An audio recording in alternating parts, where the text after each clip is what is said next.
Amén. El Señor les bendiga. Es una bendición tremenda de parte de Dios de poder estar con ustedes compartiendo. Veo a mi pastor Elena, nuestra querida pastora. El Señor les bendiga a cada uno de ustedes, hermanos. Y bueno, esperando en el Señor, ¿verdad? Que el Señor nos hable en esta mañana, porque todos necesitamos palabra del Señor. Sobre todo en estos tiempos, que vemos que estos tiempos son cada vez más apocalípticos, ¿verdad? Y necesitamos palabra del Señor que nos hable a nuestra vida. Así que antes de ir de lleno a la palabra del Señor, vamos a tomar un momento de oración delante del Padre. Para lo que vamos a hacer en el nombre de nuestro Señor Jesucristo.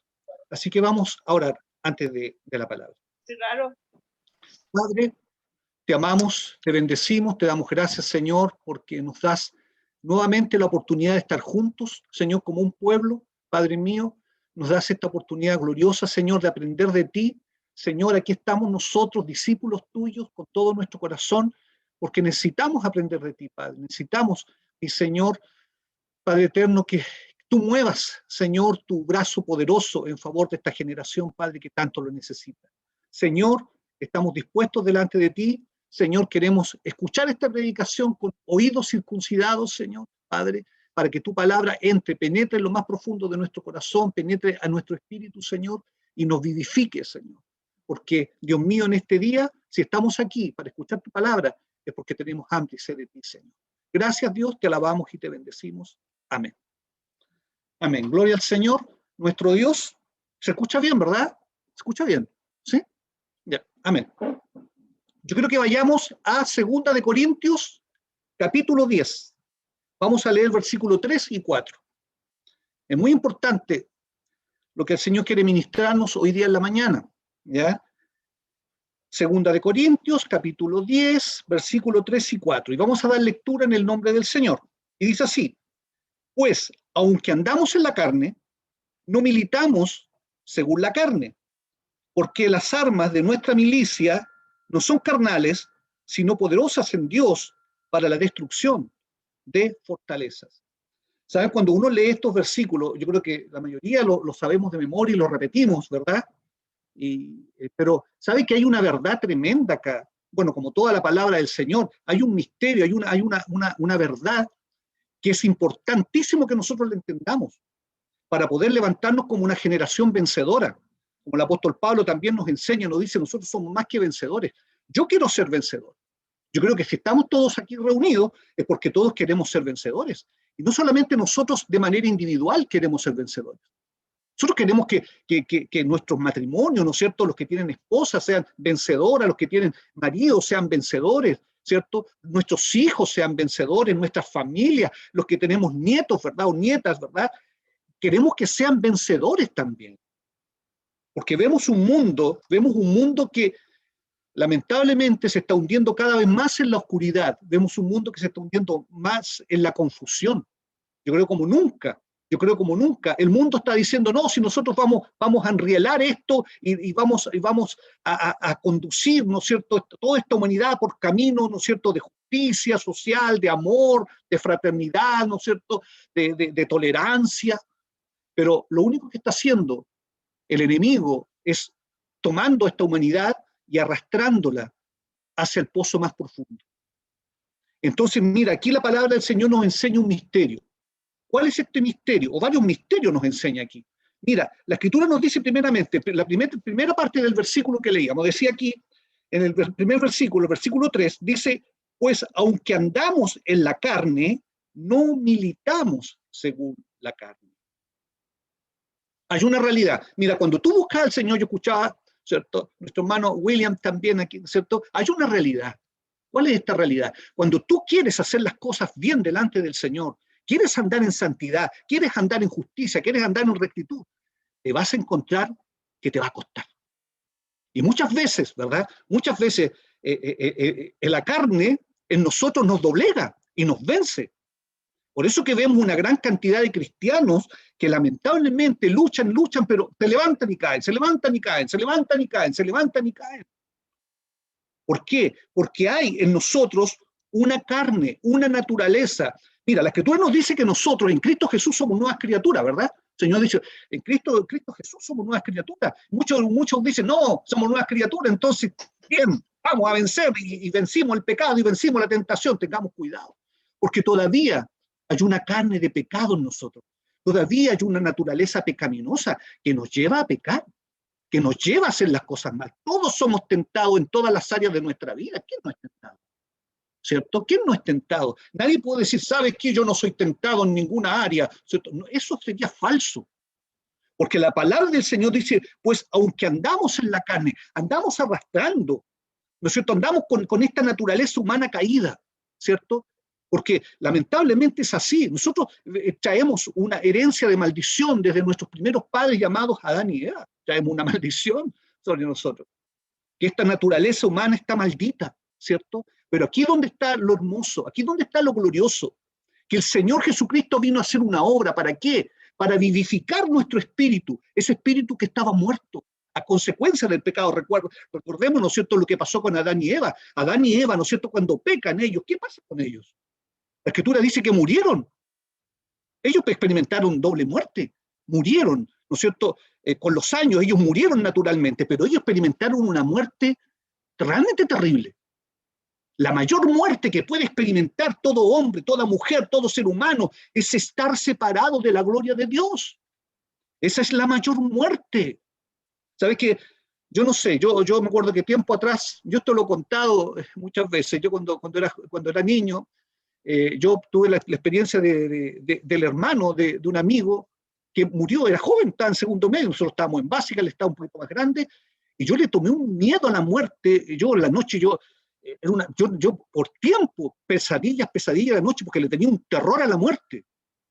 Mucho tiempo yo tuve miedo a la muerte, esta muerte natural, hasta que me di cuenta por la palabra del Señor que sobre esta muerte natural hay una muerte más terrible, que es estar separados de Dios. Cuando leía la Escritura me di cuenta de lo que pasó con Adán y Eva. Adán y Eva fueron destituidos de la gloria del Señor, los tomó el Señor y los sacó del huerto de Edén, ¿no es cierto? Y estaban separados de Dios. Esa muerte sí que es terrible. Yo día cuando conversábamos con mi esposa en estos días respecto de la muerte, nos recordábamos de Julio Melgar, del pastor Julio Melgar, ¿cierto? Y ya ha pasado un buen tiempo de que falleció, ¿no es cierto? 2 años ya que él falleció. Pero yo pensaba, Señor, hay una muerte más terrible. ¿Sabes? Que nosotros dejemos de respirar, dejemos que nuestro corazón deje de latir. Claro, va a ser, yo sé que cualquier persona le va a doler, ¿no es cierto? Si te muere un hijo, es terrible, si te muere tu marido, tu mujer, se muere un familiar, un hermano en Cristo que uno ama, ¿cierto? Claro que uno le va a doler, pero uno tiene que tener la convicción, ¿no es cierto?, y la certeza de que hay una muerte más terrible, que es estar separados del Señor. Si alguien, por eso que la Escritura dice que si uno muere en Cristo, gloria a Dios. ¿Sí? ¿Por qué? ¿Cierto? Porque es hermoso, ¿no es cierto?, glorioso el regalo que Dios nos ha dado. A lo mejor dejamos de respirar, pero sabemos que, como dice la Escritura, no estamos durmiendo, estamos descansando, porque nos vamos a levantar para estar en la presencia del Señor por los siglos de los siglos y no más sufrir con esta carne, como dice aquí, pues aunque andamos con esta carne, ¿no es cierto?, que nos pesa, pero aquí dice la Escritura, no militamos según la carne. Es decir, la palabra nos está diciendo que aunque andamos en esta carne, no dejamos que esta carne nos gobierne. No dejamos que esta carne nos gobierne, que tome el control en nuestra vida. Eso es lo que nosotros nos disponemos delante del Señor, decir, Señor, no vamos a dejar que esta carne nos gobierne, que nuestros pensamientos naturales, ¿no es cierto?, de cualquier tipo sea, de bajoneadores o pecaminosos, ¿no es cierto?, o sexualizados nuestros pensamientos, ¿cierto?, o nuestros sentimientos con rabia, con odio. Hay gente que uno ve que muere, ancianos, llenos de amargura, toda una vida llenos de amargura, con pensamientos, ¿no es cierto?, terribles de amargura, de opresión. Pero nosotros decimos, Señor, esto no nos va a gobernar a nosotros. La Escritura dice, pues, aunque andamos en la carne, no militamos según la carne. Mira, dice después, porque las armas de nuestra milicia, Mira, la palabra del Señor en su misericordia y en su gracia nos quiere enseñar. Yo cuando leo la palabra del Señor, ay, que es didáctico el Señor, trata de enseñarnos, ¿no es cierto?, de una manera lo más simple posible, así como cuando uno le enseña a un niño, cuando el Señor nos hace distintos tipos de comparaciones. Cuando nos dice, ustedes son como un pescador, ¿no es cierto? ¿Y qué es lo que hace el pescador? Tiene que levantarse en la mañana, tirar la red, sacar... Eso es una alegoría, se puede decir que es una metáfora, ¿cierto? Para tratar de explicarnos algo espiritual de una manera muy didáctica. O cuando el Señor nos dice, nosotros somos constructores, ¿verdad? Tenemos que construir, ¿no es cierto? Tenemos que construir algo. El Señor nos trata de explicar algo espiritual con algo que nosotros podemos ver en nuestro entorno. Somos como los agricultores, ¿verdad? Ya sea porque tenemos una viña, somos viñateros, ¿cierto? O tenemos olivares, o tenemos una siembra de trigo, y el Señor nos habla de una manera muy didáctica, muy práctica, para que nosotros podamos entender su palabra. En ningún momento el Señor esconde su verdad. Es todo lo contrario, siempre el Señor nos está mostrando de una manera práctica, didáctica, para que nosotros podamos entender. El Señor nos habla como niños, muchas veces digo, Señor, no estás hablando como niños, porque espiritualmente somos niños, nos cuesta entender. Lo mismo que aquí, mira, aquí la Escritura no está hablando. Mira, lo primero que tenemos que entender es que hay una carne en nosotros, y vamos a tener que luchar contra esa carne, ¿cierto? Dice aquí la Escritura, porque aunque andamos en la carne, pero no dejamos que esa carne tome control de nosotros. ¿Y de qué manera lo hacemos? Aquí es donde la palabra del Señor nos va a explicar. ¿De qué manera nosotros no dejamos que la carne tome el control de nosotros? Y ahí vamos a entender por qué. Porque muchos hermanos andan arriba, andan abajo, de repente más abajo que arriba, ¿cierto? ¿Por qué? Porque no han entendido los principios de Dios. Mira, la Escritura dice, porque las armas de nuestra milicia. ¿Qué es lo que es una milicia? ¿Verdad? Cuando uno dice asocia a milicia, ¿qué es lo que es milicia? Uno asocia a militares, ¿cierto? Aquí hay una comparación. ¿Sabe que yo creo que la comparación más fuerte que Dios nos hace es cuando nos compara con guerreros, es cuando nos compara con soldados? Si bien es cierto, el Señor nos compara con pescadores, con constructores, que somos, ¿no es cierto?, trabajadores de una viña, que somos como campesinos, ¿verdad?, que tenemos un huerto. Pero para mí lo más fuerte cuando Dios nos dice, ustedes son guerreros, somos guerreros del Señor. ¿Lo has pensado realmente? ¿Has pensado el peso que el Señor nos está traspasando? Nos está diciendo, ustedes son guerreros, porque un guerrero, cuando tú piensas en un guerrero, piensas en una persona, ¿no es cierto?, que está sujeto a una autoridad. Y en sujeción a esa autoridad, él, ¿no es cierto?, lo que su superior le dice, ¿qué tiene que hacer el soldado? El guerrero. Corre. No va a cuestionar, se sabe que usted no, pues mi sargento, no me gusta la orden que me está dando usted. ¿Usted quiere que yo me levante a las 6 de la mañana? No, yo tengo frío, me levanto a las 7 o más tarde. Hace eso un soldado. ¿Qué pasa con un soldado? Lo castigan, ¿no es cierto? Y ay, cómo castigan, ¿no es cierto?, dentro del ejército. Yo tengo un sobrino que mi hermana me decía, hoy cada vez que viene, ¿no es cierto?, venía de donde él estaba en la escuela de especialidad en la Fuerza Aérea, todo moreteado.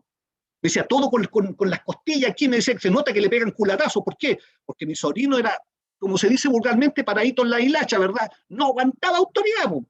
Cuando le daban la orden, cuestionaba al tiro, ¿no? ¿Pero por qué? Y tú cuestionas algo, inmediatamente te castigan. Entonces, por eso es que yo creo realmente que cuando se nos hace la comparación, cuando nos dice ustedes son soldados, guerreros del ejército del Señor, para mí es la comparación más fuerte. Personalmente lo creo así, que es la más fuerte, porque ahí nos está hablando, ahí el Señor cuando nos habla como nuestro superior, nosotros no tenemos que cuestionar. Un soldado va a la guerra. ¿Sabe que a mí me impresiona mismo cuando uno lo ve en las Escrituras, cuando iba Israel a la batalla, iba una primera línea de guerra, ¿verdad? Una primera línea a la lucha, que sabían que iban a morir? Era tremendo esto, como pasó, ¿se acuerdan con el caso de Urías Eteo, ¿verdad? Cuando lo pusieron en la primera línea de batalla, para no entrar en otro tema, pero ¿a dónde voy yo con esto?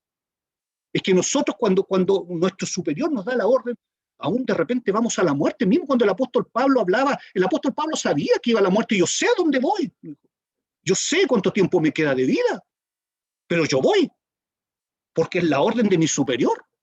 Y yo no voy a cuestionar, no voy a estar aquí rebelándome contra la orden, porque ahí hay, ¿no es cierto?, sedición. Se llama así el término, ¿verdad?, cuando uno se rebela contra la autoridad. Mira, la Escritura nos dice, porque las armas de nuestra milicia. Aquí yo les digo, ¿queremos ser vencedores de la carne? Hay armas que Dios nos dio. En esta milicia, en este, ¿no es cierto?, en este ejército en el cual Dios nos tomó y nos puso. En donde aquí no es cuestión de cuestionar y decir, bueno, yo acomodo esto a mi antojo, esto es lo que me acomoda, lo dejo, y lo que no me acomoda, no, lo tiro para el lado. No es así. Dice aquí, las armas, y eso es lo que yo creo que después veamos, cuáles son las armas de nuestra milicia. Dice aquí, las armas de nuestra milicia no son carnales. Lo primero que nos dice aquí en la Escritura, ¿verdad? Las armas de nuestra milicia en el ejército donde nosotros estamos no son carnales.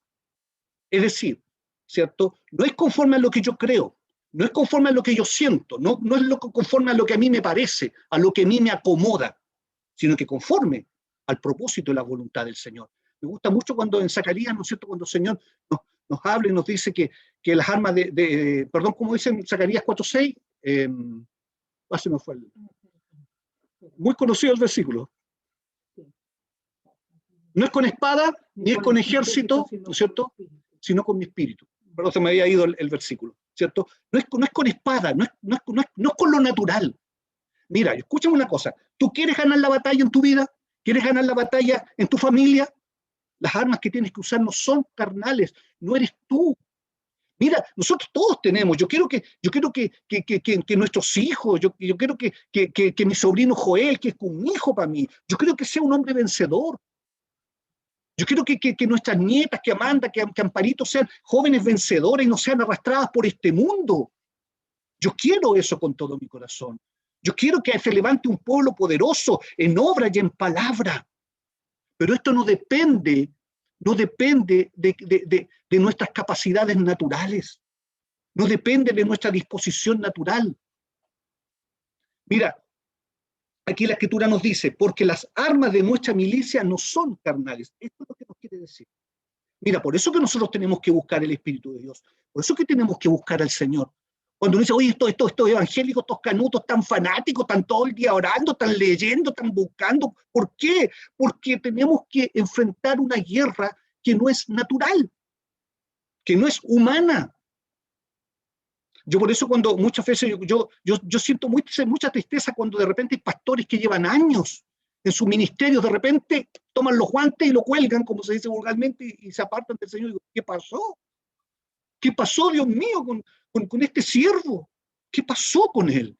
Un siervo, ¿verdad?, que de repente lleva años, de repente cayó en un pecado, un adulterio. ¿Qué pasó, Señor?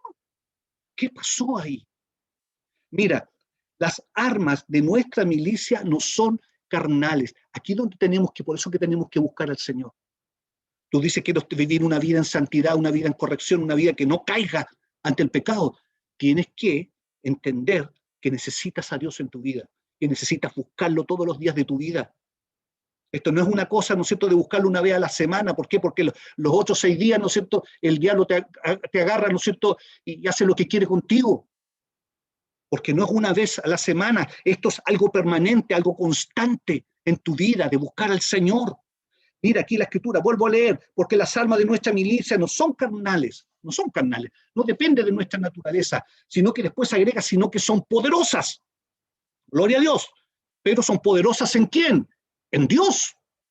Son poderosas en Dios. No son poderosas en nuestra fuerza, no son poderosas en nuestra capacidad. No son poderosas, ¿no es cierto?, en nuestro intelecto, nuestra inteligencia, en nuestro coeficiente intelectual, sino que son poderosas en Dios. Y después agrega algo, para destruir. Mira, el Señor aquí nos mandó a destruir. Aunque parezca terrible esto, y sabes que hay mucha gente que odia predicar ciertos temas porque producen controversia.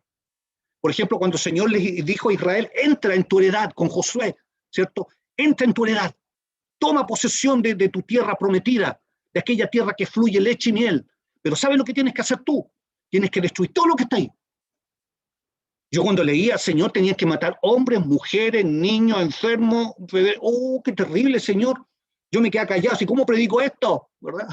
¿Cómo lo predico? Que la gente dice, no, Dios no es un Dios de amor, de misericordia. Mira lo que está haciendo Dios, destruyendo todo pueblo y eliminando gente. ¿Saben qué? Lo que pasa con nosotros los seres humanos es que nos creemos justos. Nos creemos justos delante de Dios. Ese es nuestro gran problema. Nos creemos realmente, mucha gente dice, pero ¿cómo Dios va a castigar a esta humanidad? Porque nos creemos que estamos bien, que somos justos delante del Señor. Pero si nosotros miramos nuestro corazón, ¿cuál es la conclusión verdadera a la cual llegamos? Realmente, sí, Señor, no somos merecedores sino de tu castigo eterno. No somos merecedores, Señor, sino de estar permanentemente en ese sufrimiento, en esa agonía, Padre. Y ahí donde está nuestro problema, los seres humanos, que nos creemos justos. Pero mira, cuando Dios hace una obra, cuando tú dices, yo tengo el Espíritu Santo y el Espíritu Santo ha hecho una obra en mí, esa obra, uno la reconoce ¿cuándo? Cuando tú reconoces tu verdadera condición. Por eso cuando uno de repente yo escucho o leo de repente de los predicadores antiguos, ¿cierto? De Finney, de Moody, de aquellos varones, cómo ellos reconocían su condición miserable, como mismo el apóstol Pablo decía, miserable de mí. Miserable de mí. Si tú vas a la gente del mundo y le dices, ¿quién puede decir miserable de mí a menos que sea una persona con depresión? Va a decir eso. Pero el común de la gente dice, no, sí, yo me voy al cielo, sí. Yo no he matado a nadie, yo no he robado un banco, yo me voy al cielo. Pero nosotros tenemos que tener cuidado, porque hay una realidad. Mira, si tú dices, yo realmente me he confrontado, por decirlo de una manera, ¿no es cierto?, al Espíritu Santo, el Espíritu Santo te va a traer tu real condición. Te va a mostrar quién eres tú. Y te vas a mirar y no te va a gustar lo que vas a ver. Porque vas a ver tu maldad, vas a ver tu perversión. ¿Quién no es así? ¿Cierto? ¿Quién de repente no se le han pasado pensamientos perversos por tu mente? ¿Quién no le ha pasado sentimientos, ¿cierto?, malignos por tu corazón? ¿Quién no ha deseado la muerte a alguien? Yo muchas veces me he pasado y yo de repente digo, ¿por qué no se muere? Y digo, ¿qué es lo que estoy pensando, Dios mío? ¿Qué es lo que se pasa por mi mente cuando me da rabia con alguien? Digo, ¿por qué no se muere? Oh, Señor, lo que estoy pensando. Porque esa es nuestra realidad. Mira, la Escritura nos dice aquí, sino que poderosas en Dios para destruir, ¿cierto? Destruir. Mira, Dios tomó al pueblo de Israel, lo llevó y le dijo, tienen que barrer con todo, limpiar todo, porque todo está corrompido. Y toda aquella obra que hizo el pueblo de Israel de ir exterminando los distintos pueblos, los amonitas, los amonitas y qué sé yo, y todo, un montón de pueblos que salen en la Escritura, ¿verdad? Los cananeos, diferentes tipos de cananeos. Mira, aquí la Escritura nos habla que esto también tiene para nosotros en este tiempo, tiene una connotación espiritual. Así como el Señor le dijo, mira, tú entras en tu heredad, en tu tierra prometida, pero tienes que sacar todo lo que no agrada a Dios. Eso es lo que Dios nos está demandando cada uno de nosotros. Te lo demanda a ti, lo demanda a mí, lo está demandando a todos. Pero mira, cuando uno lee la Escritura, ¿qué pasó con Israel? Israel iba bien todo en popa, ¿verdad? Iba tomando posesión de su territorio, iban huyendo sus enemigos, los que quedaban, ¿no es cierto?, lamentablemente tenían que irlos, ¿no es cierto?, eliminando. Pero llegó un momento que Israel empezó a tomar posesión de su heredad. ¿Y qué pasó con Israel? Empezó a dejar pueblos ahí. Empezó a dejar pueblos. ¿Y qué pasó con esos pueblos? Que Israel empezó a relacionarse con ellos. Dios les había prohibido casarse, pero ellos tomaron, ¿cierto?, de sus hijas, les dieron sus hijas a los varones de los pueblos, ¿cierto? Empezaron a aprender sus costumbres. ¿Y qué pasó con el pueblo de Israel? El pueblo de Israel, ¿no es cierto?, se contaminó. Y eso es lo que tenemos que tener cuidado nosotros también. Por eso que el Señor a nosotros, a esta generación nos está exigiendo, ¿no es cierto?, ser rigurosos, ser a lo mejor para muchos fanáticos, pero vamos a tener que cuidar nuestra mente, cuidar nuestro corazón, cuidar nuestra vida. ¿Qué es lo que estás viendo? ¿Qué es lo que se estás escuchando? ¿Qué es lo que estás haciendo? ¿Ya? ¿Para qué? Para que eso, ¿no es cierto?, no entre en tu vida y tome el control de tu vida. Mira, aquí la Escritura nos habla y nos dice, para destruir, y después agrega algo, fortalezas. Aquí no destruimos cualquier cosa, estamos destruyendo fortalezas. ¿Qué es lo que es una fortaleza? ¿Cierto? ¿Cierto? La fortaleza es una, pongamos un ejemplo, derribar, ¿cierto? Era cuando Israel miraba, ¿no es cierto?, miraba hacia Jericó y veía una ciudad amurallada hasta los cielos. Digo, aquí esta cosa humanamente no podemos hacer nada, a menos que Dios haga algo. Y Dios lo hizo, ¿cierto? Mostró su gracia, su misericordia, imperfectos como eran los israelitas, pero ellos quisieron creer y se aferraron por fe, mismo Josué, ¿cierto? ¿Y qué pasó? Los muros cayeron. Mira, por eso que debemos entender, mira, a lo que nos enfrentamos nosotros son fortalezas. Y tenemos que destruir esas fortalezas. Y Dios nos dio las armas para destruir esas fortalezas. ¿Ya? ¿Qué es lo que es fuerte? Mira, yo cuando uno piensa, si yo le dijera, nómbrenme una fortaleza, piensen ustedes en una fortaleza, ¿cierto? Hay muchas fortalezas. Uno dice, yo pienso que una fortaleza grande es la depresión. Yo experimenté lo que era la depresión, para mí era una fortaleza que yo no podía, no era cuestión de cosa mía, yo trataba, pero yo cuando la gente dice, no, pero si estás con depresión, no, mira, anda a mirar, sal de afuera, mira cómo está el arbolito, y los pajaritos como cantan, y se te va a pasar. La depresión es una fortaleza, ¿cierto?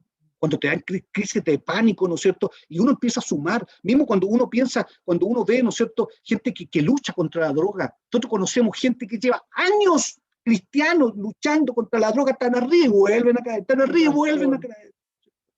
Y uno dice, Señor, ¿qué es lo que pasa? Ahí uno se da cuenta que nosotros estamos enfrentándonos a fortalezas, y en este tiempo, como nunca hay fortaleza. Lo mismo que pasa, ¿no es cierto?, con este tiempo, ¿no es cierto?, con la homosexualidad, también son fortalezas. Que la gente no puede controlar. Cuando uno escucha testimonios de jóvenes y dice, no sé por qué me pasa, ¿no es cierto?, y yo me siento que no soy hombre, que soy mujer, y anda tú, ¿no es cierto?, a sacarlos de ahí. No puedes tú decirle, no, soy cochino, no soy pecador, porque no, porque es más fuerte, porque estamos luchando contra fortalezas. Y un día conversaba con un hermano que no, mira, puede que algunos que tengan malas costumbres, pero son fortalezas, el pecado. Mira, el diablo cuando trae pecado a la vida del hombre, lo trae como una fortaleza. Porque tú dices, luchar solo.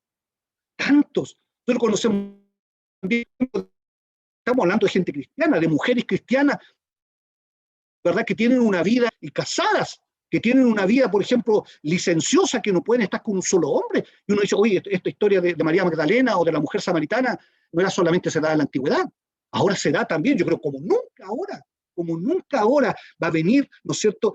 Mira, el diablo se ha encargado todos estos siglos por edificar una gran fortaleza, diferentes tipos de fortaleza en nuestra mente y en nuestro corazón. Por eso que vemos lo que estamos viendo, por eso que uno dice, oye, el diablo, ¿acaso lo tenemos que reconocer hidalgamente? El diablo no ha ganado terreno. ¿Qué terreno ha ganado? Ha ganado la iglesia. El diablo nos lleva a cancha de tiro lado, va delante de nosotros corriendo, y nosotros todavía estamos aquí detenidos como pueblo del Señor. ¿Cómo ha contaminado las mentes? ¿Cómo está la corrupción? ¿Cómo están las iglesias? ¿Verdad? Lamentablemente, y lo digo con dolor, ¿cómo están las iglesias corrompidas? Cada cual enseñando lo que bien le parece. ¿No es cierto? No, si Dios quiere que tú seas el hombre más rico, ¿no es cierto? Y Dios no va a venir, Jesús. ¿De qué estamos hablando, hermanos? Bien, ¿no es cierto? Dios no importa, la gracia de Dios no se pierde, la gracia de Dios se pierde. Si no estás haciendo lo correcto, vas a perder la gracia de Dios. Mira, aquí la Escritura nos está hablando, nos dice para destruir las fortalezas. Hay que destruir esas fortalezas. Mira, yo creo que cada uno de nosotros puede que diga, mira, esta es mi fortaleza, esto es lo que el diablo quiere poner como fortaleza en mi vida. Hay gente que tiene resentimiento toda su vida y dice, pero ¿cómo salgo de este resentimiento? Ahí sabe que hay gente que tiene rabia contra sus papás que murieron hace como 50 años atrás y todavía está latente. Se acuerdan de su papá y me da rabia mi papá y mi mamá, ¿por qué hicieron esto? ¿Por qué me abandonaron? Y uno dice, Señor, ¿qué pasa con eso? Son verdaderas fortalezas mentales del corazón. Por eso, mira, yo creo que como nunca ahora, vamos a experimentar esto. Y pónganme atención en lo que les digo, hermanos queridos. Como nunca ahora vamos a experimentar como nunca antes. Por eso que como nunca antes, ¿no es cierto?, han proliferado, ¿no es cierto?, los psicólogos y los psiquiatras, ¿verdad? Que lo único que te hacen es medicamentarte nomás, porque más no pueden hacer, porque hay un área espiritual en donde solamente la puede obrar. Y ahí estamos llamados nosotros, hijos, aquí estamos llamados nosotros, hermanos, hacer esta obra gloriosa. Como dijo el Señor, tenemos que llevar libertad a los cautivos. ¿Y qué hacemos nosotros? Todavía estamos como niños espirituales. ¿A quién le hemos llevado libertad? ¿A quién? El Señor dijo, vayan y pongan las manos, sanen, liberten. Todavía estamos aquí, ¿no es cierto? En veremos. Y el enemigo, como les decía, nos gana terreno, nos saca acá, y lado, y allá va corriendo, volando. Y nosotros todavía, ¿no es cierto?, aquí, detenidos. Mira, yo quiero nombrarles las armas de nuestra milicia. Las armas de nuestra milicia. Yo tengo aquí anotado 5 armas. 5 armas de nuestra milicia, ¿ya? 5 armas. Y la primera arma es la palabra del Señor. Alguien me puede decir, ¿sabe, pastor? Yo creo que hay más armas. Pues sí, pero yo tengo consideradas 5 armas principales de nuestra milicia. La primera, ¿no es cierto?, es la palabra del Señor. La palabra. Mira, aquí cuando nosotros vamos a Mateo, como dice acá, ¿no es cierto?, tenemos aquí en Mateo, Mateo 4, para el otro grupo. Mateo 4, cuando el Señor se enfrenta a Satanás, ¿cierto? O cuando Satanás viene a enfrentar al Señor, a tratar de tentarlo, hacerlo caer, hacer lo que él quería. ¿Qué es lo que hizo el Señor? ¿Cuál fue la respuesta del Señor? Escrito está, escrito está, escrito está. Amén. ¿Sabe que la primera arma de nuestra milicia es la palabra del Señor? Por eso que yo siempre estoy instando a la gente, hermano, lee la Biblia, lee la palabra. Ahora tú la puedes escuchar por audio.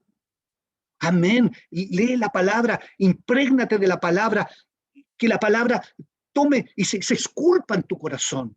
Así como con el Señor con el dedo escribió en la piedra, en el monte Sinaí, ¿no es cierto?, con Moisés, donde estaba Moisés, el Señor esculpa también su palabra en nuestro corazón de piedra. Muchas veces, ¿no es cierto?, tenemos la cabeza de piedra y el corazón de piedra, ¿verdad? Y necesitamos que la palabra, el Señor la esculpa, ¿no es cierto?, en nosotros.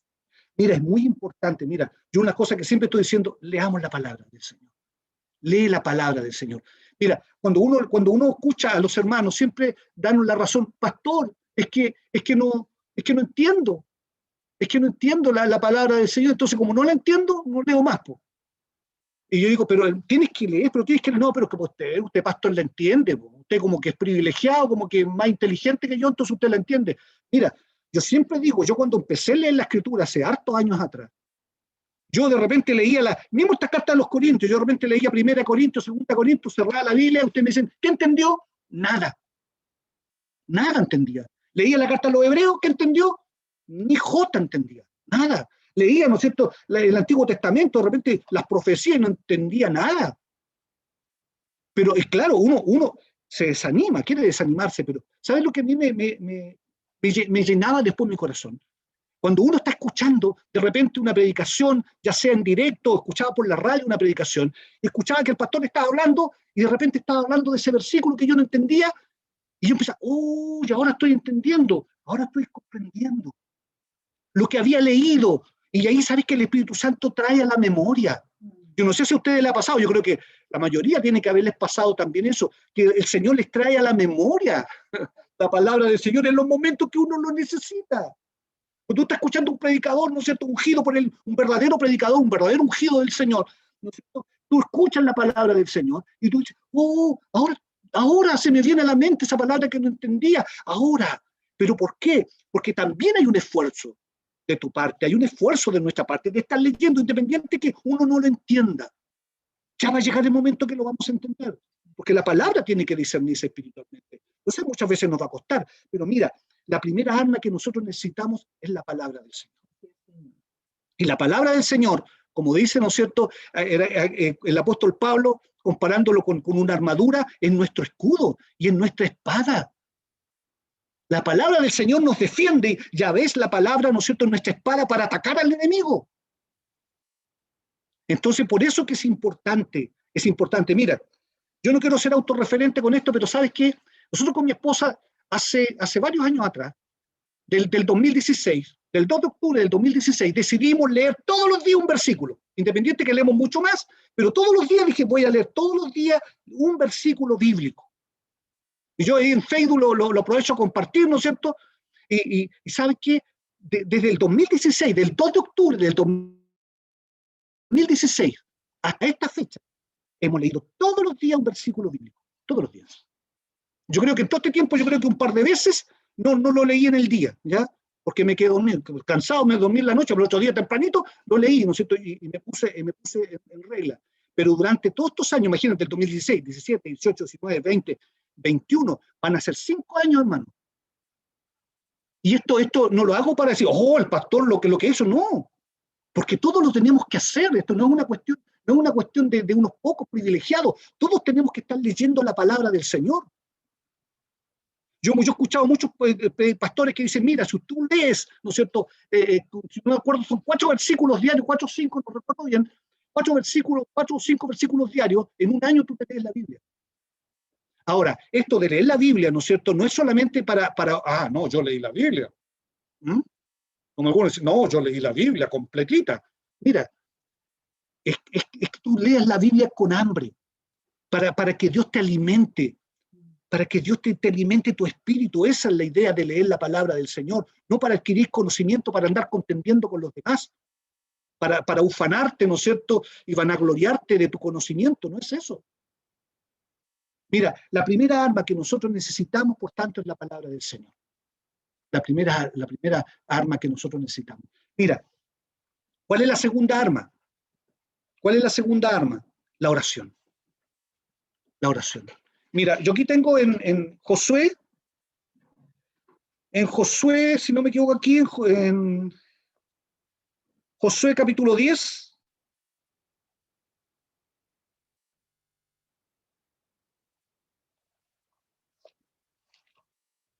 Josué capítulo 10, el 12 y el 14. ¿Ya? Aquí la escritura nos dice que venían enemigos contra los israelitas, ¿cierto? Como pasa con nosotros también espiritualmente hablando, van a haber enemigos que se van a levantar contra nosotros. ¿Ya? Y dice aquí, entonces, leo el 12 y el 13, voy a leer, hasta el 14. Entonces Josué habló a Jehová el día en que entregó al amorreo delante de los hijos de Israel y dijo en presencia de los israelitas, sol detente en Gabaón y tu luna en el valle de Ajalón. Y el sol se detuvo y la luna se paró hasta que la gente se hubo vengado de sus enemigos. No está escrito en el libro de Jacer, el sol se paró en medio del cielo y no se apresuró a ponerse casi un día entero. Y no hubo un día como aquel, ni antes ni después. Mira lo que dice aquí. De él, mira lo que dice acá, habiendo atendido Jehová a la voz de un hombre, porque Jehová peleaba por Israel. Qué tremenda oración habrá, ¿no es cierto?, salido del corazón, de la mente de Josué, para que ocurriera un hecho sorprendente, que aún la ciencia dice que algo ocurrió, según los que miden los tiempos. Yo el tiempo atrás leía, uno no sabe qué tan verídico sea, pero tiene que ser así, ¿verdad? Que falta como un día en el calendario humano. ¿Por qué? Porque aquí dice la escritura que por la oración de un solo hombre, ¿ya?, de un hombre que oró con todo su corazón, el Señor detuvo el sol y la luna. La tierra no giró. ¿Para qué? Para que ellos tuviesen ahí claridad de día para derrotar a todos sus enemigos. Y ahí, ¿a dónde voy yo con esto? La importancia de la oración. La importancia de la oración. La oración no es cualquier cosa. Mira, yo creo que, mira, así como nosotros de repente, mira, tenemos que ser bien sinceros, de repente menospreciamos la lectura de la palabra del Señor y nos cansamos. Y también muchas veces nos pasa que también, ¿no es cierto?, menospreciamos también la oración. Por eso que siempre en todas las iglesias tú dices, ¿no es cierto?, en cualquier grupo, ¿no es cierto?, cristiano, tú dices, vamos a orar, de 20, ¿cuántos llegan? ¿Llegan los 20? ¿De 50? ¿Llegan los 50? Porque la gente se cansa y dice, no, es como monótono, es que no sé orar. Siempre se salgan con eso. Dicen, no, es que no sé orar, pastor. Yo le digo, ¿usted sabe hablar? Sí, entonces usted sabe hablar. Porque orar es hablar con Dios. Porque muchas veces nosotros tenemos el concepto de que tengo que hacerlo de una manera elevada, rimbombante, ¿no es cierto? Oh, altísimo Señor. No.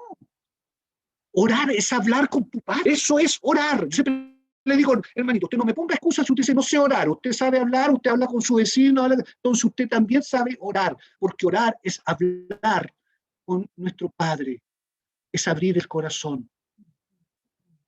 Y yo he aprendido realmente que a Dios no se... Yo cuando oro al Señor, yo nunca le oculto nada de lo que pienso, de lo que siento, si en algún área, ¿no es cierto?, el diablo me quiere atacar, yo digo, Señor, yo te digo, Señor, esto es lo que estoy sintiendo, esto es lo que estoy pensando, Padre, porque sé que no le puedo ocultar nada, porque yo he escuchado gente que dice que ¿cómo voy a orar eso? ¿Cómo le voy a confesar esos pecados al Señor si son pecaminosos? Y el Señor lo conoce. Él conoce tu mente, conoce tu corazón. Al Señor no lo podemos engañar, nada le podemos ocultar. Por eso cuando tú vayas a la presencia del Señor, abre tu corazón. Si el Señor dice que el Espíritu Santo de Dios, ¿cuánto más no nos va a escudriñar a nosotros? ¿Qué no somos nosotros? Si el Espíritu Santo que está con nosotros escudriña aún lo profundo de Dios, con mayor razón a nosotros, ¿qué somos nosotros? Nada, polvo de la tierra levantado. Mira, por eso que es importante, mira, la palabra es el tiempo que la iglesia como nunca estudie la Escritura, porque estamos viendo, mira, yo no sé si ustedes ven en internet, hay cada enseñanza, cada cosa, hace una mezcolanza. Hay un famoso libro, ¿no es cierto?, ¿cómo se llama el libro de, no Tobías, ¿cómo se llama el libro? De Enoch, perdón, el libro de Enoch, ¿ya? Que sacan cualquier enseñanza. Mira, el otro día estaba escuchando pastores muy reconocidos, ya que te dicen que hay dos creaciones. El otro día estaba escuchando, hay dos creaciones. El capítulo 1, ¿no es cierto?, de Génesis, y el capítulo 2 son dos creaciones distintas. Que en la primera creación había otra mujer, ¿no? Creó del polvo así del polvo. Y uno empieza a ver, ¿no es cierto?, el Señor, qué aberraciones más grandes, qué aberraciones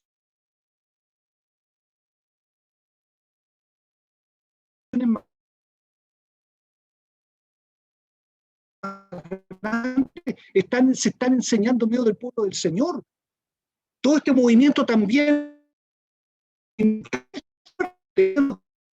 nuevo, que tiene que decir Jesús jamás, si no, pues Jesús está mal. La Escritura dice que en toda lengua razón. Dios está mi.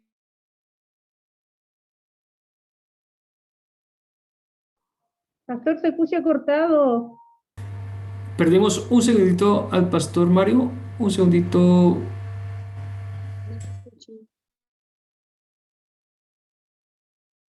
Pastor, está en mute. No, parece que se cayó la señal del No, pastor. pero ahí lo veo en pantalla, pero está en mute, pastor. Ahí sí. Ahí se escucha. Sí, señor, ahora sí. Gloria a Dios. El enemigo no nos va a dejar que termine impedir que termine la predicación. No va a poder. Amén. Gloria Aleluya. al Señor. Gloria a Dios. Pero, ¿dónde iba? Sí, pues, estamos dándonos cuenta de que hay mucha enseñanza errada. Mira, yo no quiero juzgar ni levantarme contra alguno que dice, mira, es que yo creo esto, yo creo lo otro. Mira, si tú buscas con tu corazón sincero delante de Dios, el Señor no va a dejar que tú te equivoques. Porque tú no vas a poder decirle, Señor, sabes que yo te busqué con todo mi corazón, escudriñé en la Escritura, pero recibí una mala enseñanza, una enseñanza errada, y esta enseñanza errada, ¿no es cierto?, que me decía, hoy no, que tienes que guardar el sábado, porque o si no te vas a condenación, entonces yo no creí. Mira, si tú buscas a Dios de todo tu corazón, realmente el Señor no va a dejar que tú te equivoques en tu decisión, ¿cierto?, que tú estés en el error. Si tú lo buscas de todo tu corazón, el Señor te va a mostrar la verdad, porque Dios nos ama. Nunca Dios te va a dejar, ¿no es cierto?, que tú estés equivocado en la enseñanza que tú estás recibiendo. Como les digo, en este último tiempo es tremendo lo que estamos recibiendo nosotros como enseñanza, ¿ya? Yo creo que todos nosotros nos empezamos a buscar en internet y es tremendo, ¿ya? Es tremendo. La variedad y cosas que sobre todo en estos tiempos que dicen, es que a mí Dios me reveló, ¿no es cierto? Dios me reveló esto. Oiga, la palabra, la revelación ya está escrita, ya aquí lo que tenemos nosotros es entendimiento de la revelación. Porque la Escritura claramente en Apocalipsis nos dice que ahí se selló la revelación. Se selló revelación. No podemos hablar de revelación. Yo he escuchado pastores, incluso y lo escuché con estos oídos, fuimos, ¿no es cierto?, a congresos con pastores. Dios a mí me reveló esto, me reveló lo otro. Yo miraba, Señor, ¿dónde está en la Biblia eso? No está. No está lo que me estaban enseñando. Entonces, yo decía, Señor, aquí hay un error tremendo. Ahí tenemos que tener cuidado. Pero yo vuelvo a insistir, mira, hermanos, si ustedes buscan de todo su corazón, nunca el Señor va a dejar, ¿no es cierto?, que una doctrina errada entre en tu vida, entre en tu mente y entre en tu corazón. Si lo buscas verdaderamente. Mira, tenemos la palabra, un arma, tenemos la oración. La otra, ¿no es cierto?, arma de nuestra milicia es la alabanza y la adoración. Qué importante es la alabanza y la adoración. Muy importante, muy importante. Mira, aquí en Segunda de Crónicas, capítulo 20, 21 y 22. 20, 21, 22. Claro, capítulo 20, el 21 y el 22 dice así. Y habido consejo con el pueblo, puso a algunos que cantasen y alabasen a Jehová, vestidos de ornamentos sagrados, mientras salían la gente armada, y que dijesen glorificad a Jehová, porque su misericordia es para siempre. Mira lo que dice aquí. Y cuando comenzaron a entonar cantos de alabanza, Jehová puso contra los hijos de Amón, de Moab y del monte de Seir, las emboscadas de ellos mismos que venían contra Judá, y se mataron los unos a los otros. Aquí, para resumirlo, ¿ya? Aquí lo que pasó fue, ¿no es cierto?, que Israel iba en guerra contra los moabitas, ¿cierto?, los amonitas, y resulta de que era una guerra que, si nosotros lo vemos desde el punto de vista humano, natural, estaba perdida esta guerra para ellos. Pero ellos usaron algo, usaron una estrategia espiritual. ¿Cuál fue esta estrategia espiritual? Que ellos alabaron al Señor ante la dificultad, ante el temor, ante los enemigos que eran mayores que ellos, que venían a destruirlos. Dice aquí la Escritura, ¿no es cierto? Y cuando comenzaron a entonar cantos de alabanza, mira, la alabanza y la adoración no es cualquier cosa. ¿Saben que en muchas iglesias, yo he escuchado pastores que dicen, no, que la alabanza y la adoración es como una cosa secundaria? ¿Ya? Para mí no es algo secundario. No es algo secundario. Es tan importante como la palabra. Es tan importante como la oración. Eso es lo que debemos entender, porque cuando yo tomo la alabanza como para entretener a la gente, como que muchos, no es que pongámosle, ¿no es cierto?, primero alabanza y de ánimo para que la gente se anime en la carne, ¿no es cierto?, y salte y brinque. No es eso. No sacamos nada con eso. Lo que tenemos que hacer, ¿no es cierto?, es tener temor reverente con la alabanza, porque mira, yo te voy a decir una cosa. ¿Qué crees que vamos a hacer nosotros en el cielo? ¿Qué vamos a hacer allá? Alabar y adorar a nuestro Señor eternamente y para siempre. Entonces no es algo pequeño, por eso que es un arma, ¿ya? Aquí vemos, ¿no es cierto?, cómo Josafat logró la victoria, cómo el Señor confundió a sus enemigos. Es lo mismo que, mira, me gusta mucho la historia de Pablo con Silas cuando estaban en la cárcel, ¿cierto? Yo creo que conocen esa historia, Pablo y Silas en la cárcel, ahí, muy encarcelados por estar predicando la palabra del Señor, los tomaron, los pusieron en un cepo, en la parte más inmunda, en lo más profundo de la cárcel, ahí lo tenían. ¿Y qué hacía Pablo y Silas? Se quejaban, estaban diciéndole, Señor, nosotros somos tus siervos, estamos predicando tu palabra y mira cómo nos tratan, mira cómo estamos. No hicieron eso. Ellos, ¿qué es lo que hacían? Entonaban cánticos de alabanza al Señor. Todos estaban confundidos. Estaban confundidos todos los prisioneros que estaban con ellos, y estos gallos están locos, estas personas están locas. ¿Cómo? Y mira dónde están, mira en la condición que están, y están alabando a su Dios. Y aún así, dice la Escritura, también, que no solamente lo natural estaba sorprendido, sino que también lo espiritual. ¿Por qué? Porque dice la Escritura que ¿qué pasó cuando Pablo cantaban himnos y salmos y entonaban alabanza? Dice que de repente vino un terremoto y se abrieron las puertas de la cárcel y se cayeron las cadenas que los tenían oprimidos. Entonces yo digo, ¿Es importante o no la alabanza? ¿Ah? ¿Es importante o no la alabanza al Señor? Claro que sí. No es algo anexo, por favor, no es algo anexo. Cuando nosotros hacemos nuestras reuniones, digamos, escojamos esta canción, pongámosle esto, así como para animar un poco, y viene tanto lo uno como lo otro. Yo no le quito importancia. Estamos alabando al Señor y estamos predicando. Estamos hablando la palabra del Señor, ¿cierto? Estamos cantando y estamos declarando lo que la palabra de Dios dice a través de la Escritura. Entonces, mira, tenemos la palabra, tenemos la oración, tenemos la alabanza y la adoración, tenemos el ayuno, ¿ya? El ayuno es un arma poderosísima. Y aquí, ¿cierto? Es el cuarto punto, ¿ya? Es la cuarta arma que el Señor me ha mostrado, es el ayuno. Mira, el ayuno es necesario. Yo sé que es difícil, ¿ya? Cuando uno dice vamos a ayunar, inmediatamente las caras cambian, ¿cierto? Y no, que estoy enfermito de esto, de lo otro, no puedo ayunar, ¿cierto? Ya, está bien. Porque más importante que dejar de comer es el ayuno espiritual. ¿Cuál es este ayuno espiritual? Mira, aquí cuando nosotros leemos en Isaías 58, Isaías 58, 5, 6, dice así: es tal el ayuno que yo escogí, que de día aflija el hombre su alma, que incline su cabeza como junco, que haga cama de silicio y de ceniza. ¿Llamaréis esto ayuno y día agradable a Jehová? ¿Por qué? Porque los israelitas entendían eso, hacían ayunos rigurosos, ¿verdad? Dejaban de comer, ¿verdad? Y se abstenían de muchas cosas. Pero mira lo que dice el Señor en el versículo 6. ¿No es más bien el ayuno que yo escogí, desatar las ligaduras de impiedad, soltar las cargas de opresión y dejar ir libres a los quebrantados y que rompáis todo yugo? ¿No es que partas tu pan con el hambriento y a los pobres errantes albergues en casa, que cuando veas al desnudo lo cubras y no te escondas de tu hermano? Ese es el verdadero ayuno que el Señor recibe, independiente que lógicamente hay un ayuno que es como uno lo ve, ¿no es cierto? Juan el Bautista, él ayunaba, vivía una vida de constante oración, de oración y ayuno, porque él, ¿no es cierto?, dice que se alimentaba de ¿cómo se llama?, de miel y de langostas silvestres, se alimentaba, ¿no es cierto?, porque él vivía en un constante ayuno, controlando su naturaleza humana.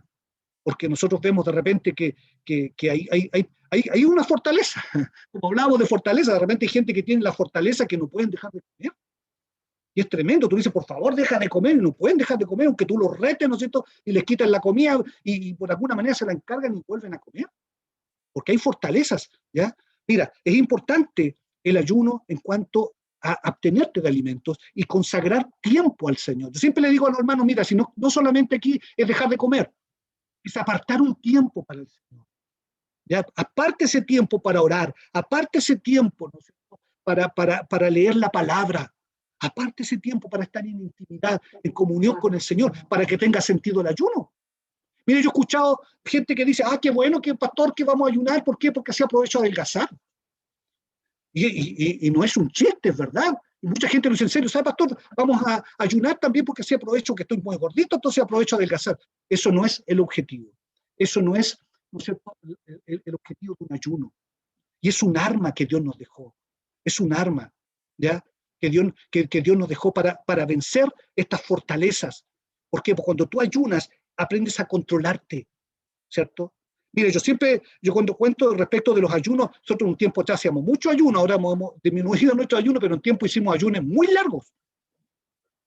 Aunque la gente no nos crea, hicimos ayunos de 40 días. ¿Cómo? Hicimos ayunos de 21 días. Entonces, ¿cómo lo hicimos? Yo no tengo idea. Cuando uno escucha, yo no he escuchado un doctor que decía, usted no puede ayunar más de 3, 4 días, porque si no le va a venir esto, va a venir un problema renal, y va a venir aquí. Y nosotros 40 días, ¿cierto? Entonces, digo, Señor, lo único que vimos fue tu mano.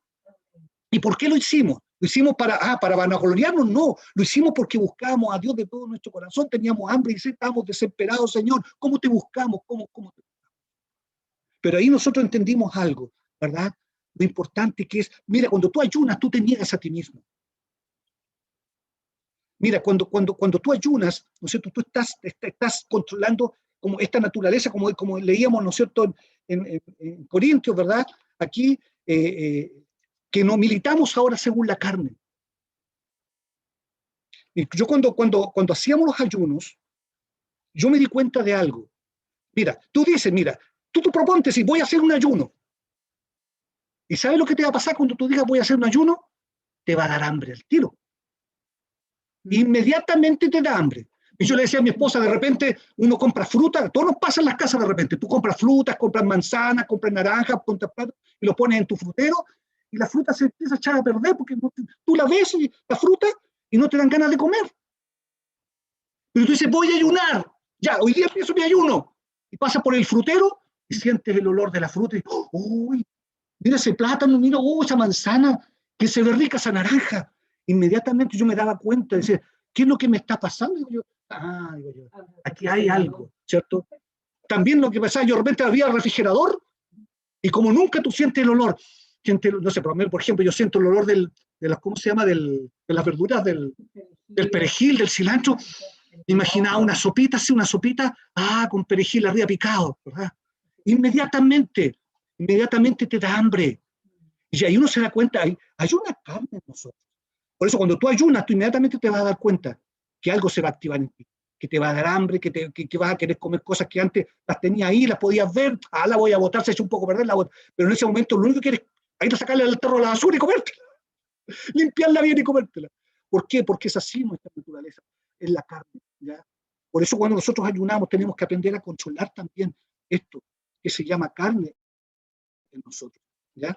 Mira, para ir terminando, ¿ya? Vemos las armas de nuestra milicia, la palabra, la oración, la alabanza y la adoración, el ayuno. Y yo quiero terminar con algo muy importante que el Señor me ha estado hablando respecto personalmente de esto, la comunión fraterna. La comunión fraterna.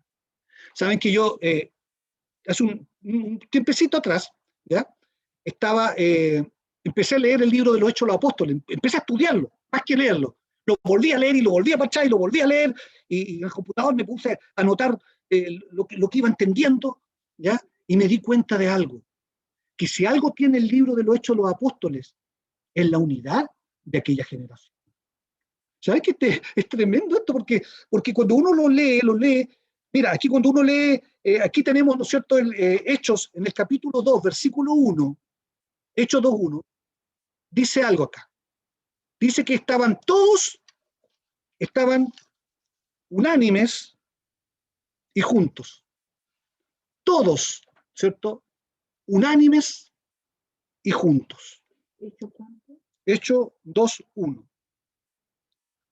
¿Sabe por qué la iglesia, mira, la iglesia primitiva, esa iglesia de la cual se originó el cristianismo, ¿no es cierto? ¿Qué pasó? ¿Por qué fueron una iglesia poderosa? ¿Por qué fueron una iglesia, ¿no es cierto?, que tenía la autoridad del Señor? Ellos imponían las manos, ¿cierto? Imponían las manos y recibían el Espíritu Santo. No recibían una emoción, recibían verdaderamente el Espíritu Santo transformador que traía arrepentimiento y conversión. Ellos imponían las manos sobre los enfermos, ¿no es cierto? Y los enfermos eran sanados. Ponían las manos sobre los endemoniados eran liberados. Yo digo, Señor, ¿qué nos pasa? ¿Qué nos pasa, Padre? ¿Por qué estamos tan distantes de aquella iglesia? Cuando tú prometes que la iglesia postrera, ¿no es cierto?, iba a ser una iglesia poderosa, tremendamente poderosa en el Señor. ¿Qué nos pasa? Mira, muchas veces tenemos la palabra, tenemos la oración, tenemos alabanza y adoración, tenemos ayuno, pero nos falta algo muy importante, la comunión entre nosotros. Y yo realmente digo, Señor, este es un arma que Dios nos ha dado y que no la hemos valorado como tal.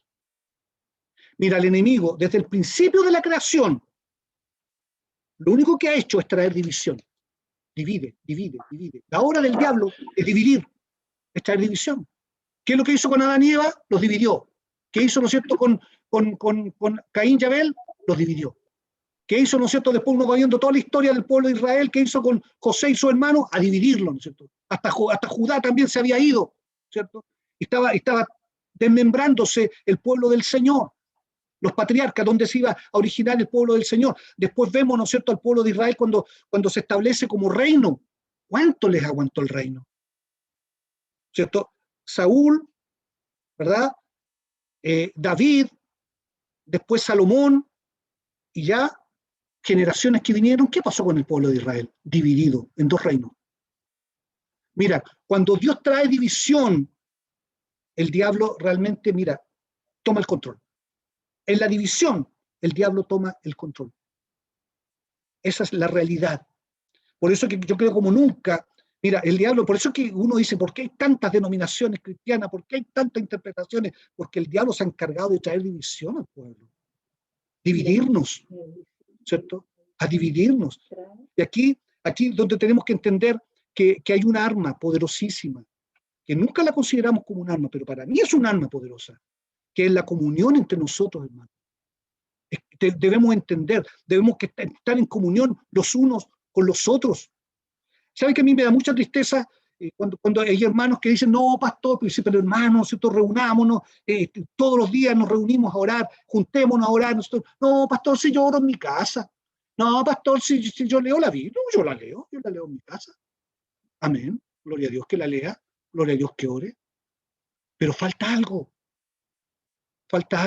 que es, ¿no es cierto?, la comunión entre nosotros, la comunión fraterna que tiene que haber entre nosotros.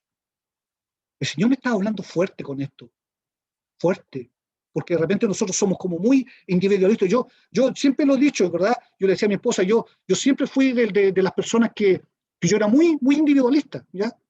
No, retraído, mejor dicho, no que fuera egoísta, no. Bueno, también tenemos egoísmo, pero yo era como yo tenía 2, 3 amigos para le contar. Y por eso yo muchas veces le decía, Señor, ¿por qué me llamaste como pastor, Señor? ¿No te habrás equivocado? No, pues Señor, tú no te equivocas, entonces ¿por qué me llamaste como pastor? ¿Cierto? ¿Por qué? Porque yo era muy, muy, muy, muy retraído, me costaba mucho hablar. Ustedes me dicen, pastor, predica harto, pero cuando predico, cuando hablo así normal, me cuesta mucho, ¿ya? Pero mira, aquí el Señor sí me enseña algo, que a lo mejor hay una fortaleza que vencer, hay que vencerla. ¿Por qué? Porque también esto es un arma poderosa, la comunión. Vuelvo a decirlo, a mí me da tristeza cuando muchos hermanos dicen, no, si no, pastor, después nos reunimos.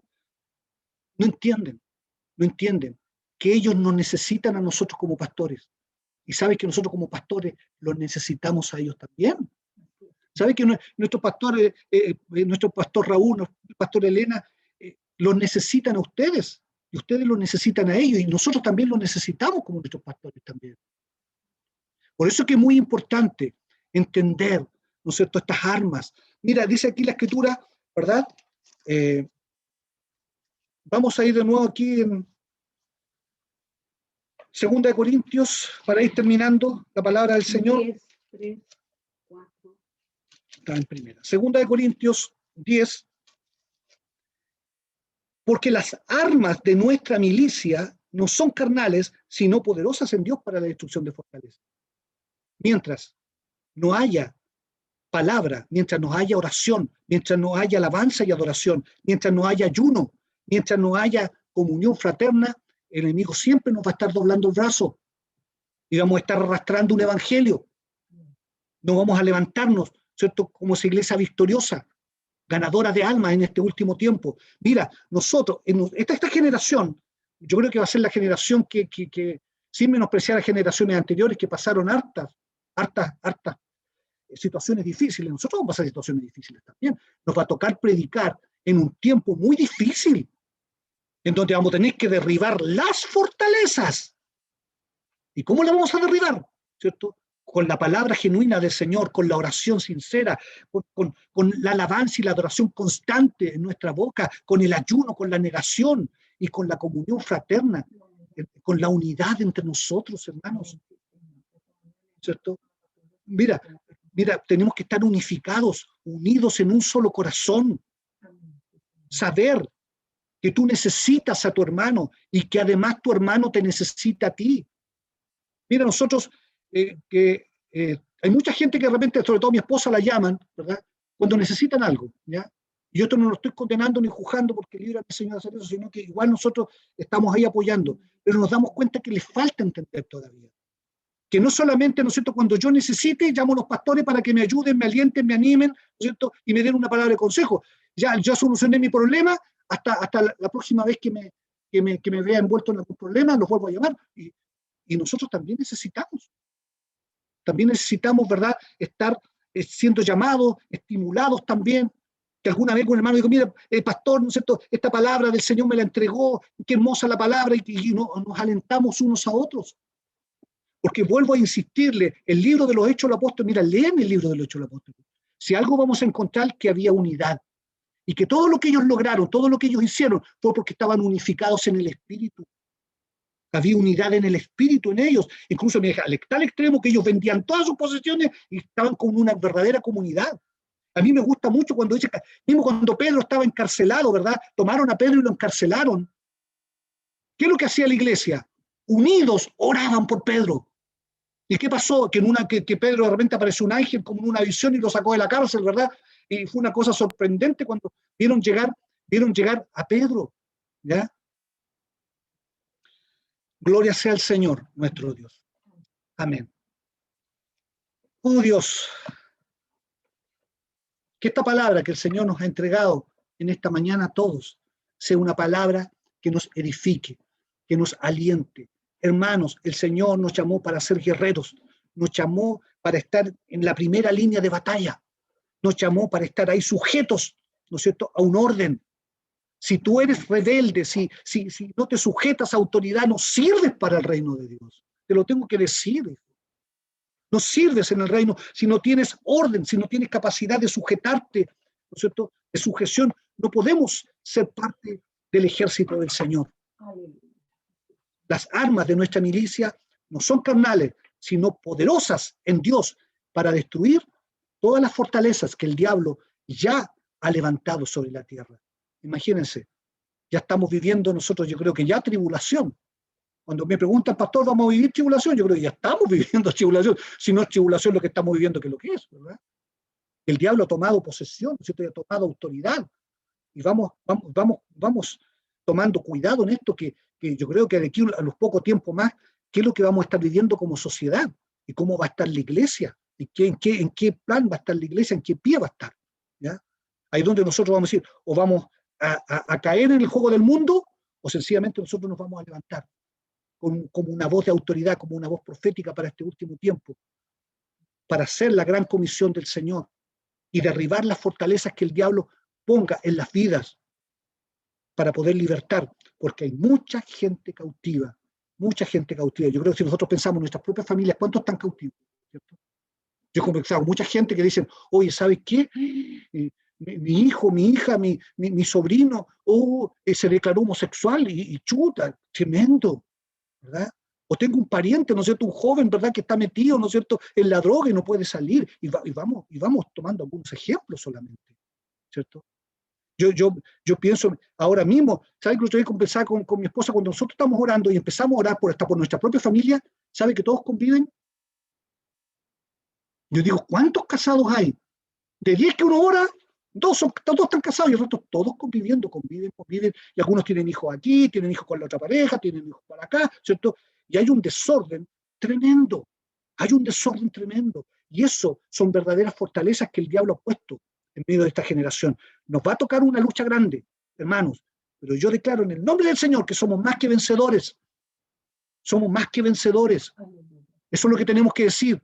En el nombre del Señor, Dios nos puso en esta tierra, en este tiempo, para luchar esta batalla y para vencer. Dijo, Señor, yo no me quiero ir a tu presencia, Señor, diciendo, Señor, fui derrotado. No, Señor. El Señor nos llamó para ser más que vencedores, como dice el apóstol Pablo. Así que el Señor, amados del Señor, les bendiga, que esta palabra realmente haya sido de edificación para ustedes, como la ha sido de edificación para mi propia vida. Señor les bendiga a nuestros pastores Raúl, pastor Elena, bendiga a su familia, bendiga a cada uno de ustedes, hermanos amados. ¿Cierto? A todos los pastores, consiervos que están aquí también, sigan luchando, sigan perseverando. Tenemos que, como nunca ahora, yo sé que el Señor nos va a ir ministrando para ir unificándonos en el nombre del Señor. Dios va a hacer algo grande, va a hacer algo, pastor Elena, va a hacer algo grande el Señor en unidad sobre esta generación. Yo sé que el Señor va a ir confirmando esta palabra. Amén. Porque Dios va a hacer algo grande en medio de esta generación, porque hay que derribar grandes fortalezas y las vamos a derribar en el nombre del Señor, porque no es nuestra la batalla, es del Señor. El Señor va a confundir a nuestros enemigos y los va a poner en fuga. El Señor va a abrir las cárceles, el Señor va a hacer que las cadenas caigan, Y vamos a ver en nuestras propias familias, en los que amamos, cómo el Señor va a ir cortando cadenas y va a ir liberando y va a ir dando libertad a los cautivos. Amén. Les amamos en el Señor. Aquí mi esposa está conmigo aquí. El Señor, a mi esposa le envía en el nombre del Señor bendiciones para cada uno de ustedes. Gracias por esta oportunidad que el Señor me ha dado de poder compartir la palabra con ustedes. Y bueno, aquí estamos para servirles. Aquí estamos para servirles cuando ustedes necesiten. Aquí estamos nosotros para servirles. Pastor Elena, cuando necesiten de nosotros, aquí estamos a su servicio. Para la gloria y el reino de nuestro Señor. Amén. Gracias al Señor.